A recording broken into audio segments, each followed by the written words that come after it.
Struggling to locate the password option in Wikipedia's settings? Learn the exact steps to change your password in under 2 minutes. We'll start with your personal settings, then preferences, and finally the straightforward password change form. Follow along, no detours. To start, go ahead and click on Personal Settings.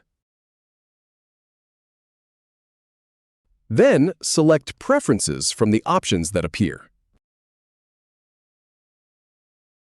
Now, inside Preferences, click on Change Password. Type in your new password in the field provided. Finally, click Continue, and you're done.